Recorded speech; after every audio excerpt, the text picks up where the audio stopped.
Hi hello welcome to post 360. నేను మీ మురళీ రాపల్లి. చివరికి ఒక ఆడపిల్లకున్న ధైర్యం కూడా ఈ తిరుమల తిరుపతి దేవస్థానం లడ్డు ప్రసాద విషయంలో ఎగిరెగిరి మాట్లాడిన హిందూ సోదరులకు కానీ, పొలిటీషియన్స్కి కానీ, మతభావాలు ఉన్నటువంటి గొప్ప స్వామీజీలకు కానీ లేదనే చెప్పాలి. ఆడపిల్ల వీణావాణి రోడ్డు మీదకి వచ్చి కారులో వెళ్తే ఎంత డ్రామా చేశారా మీరు. ప్రత్యేకంగా మీరే పూజలు చేశారు, ప్రత్యేకంగా మీరు మాట్లాడారు. చివరికి ఇప్పుడు తలకాయ ఎక్కడ పెట్టుకుంటారా? ఏంది నీ బతుకులు చిచ్చి అని వీణావాణి మాట్లాడుతూ ఉంది. వీళ్ళంతటి వీళ్ళే శాంతి పూజలకి కొత్త కొత్త మంత్రాలు కనిపెట్టి రోడ్ల మీదకి వచ్చి అబ్బో డ్రామాలు చేశారు, ఇప్పుడు ఏం మాట్లాడతారా అని తన మాటల చెప్పులతో చెంపల పగలగొడుతూ ఉంది. అబ్బబ్బా, పరమ పవిత్రమైన తిరుపతి లడ్డు కోసం సోషల్ మీడియాలో ఎంత రచ్చ చేశారు. అంటే ప్రజల భక్తుల మనోభావాలని బాబో ఎంత హింసించేశారు నిజంగా చెప్పాలంటే. సరే, పొలిటీషియన్స్ అని పక్కన పెట్టేద్దాం.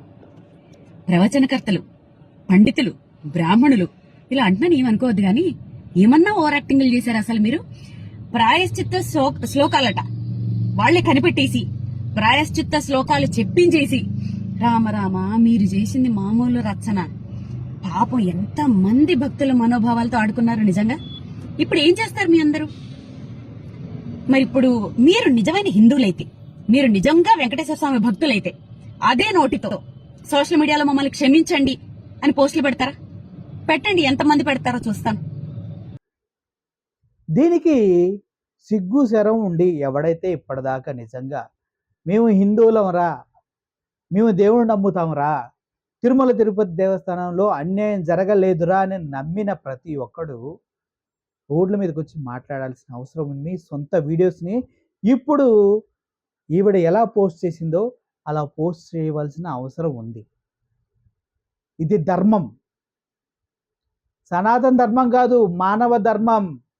తప్పుని తప్పుగా ఎత్తి చూపించడం, మిమ్మల్ని తప్పుడు దారిలో నడిపించాలని ఆలోచించిన ప్రతి రాజకీయ నాయకుడు ఫ్యూచర్లో ఎప్పుడు మళ్ళీ దేవుళ్ళని రాజకీయాల కోసం వాడుకోవద్దన్నా, మతం మొత్తం మీకు పులిమి మిమ్మల్ని బానిసలుగా చేయకుండా ఉండాలన్నా మీరు చేయవలసింది నీతిగా నిజాయితీగా చెప్పు తెగేలా, చంప పగిలేలా, అంటే మీ మాటల చెప్పులు ఓకే తెగేలా కొట్టవలసిన అవసరం ఇది.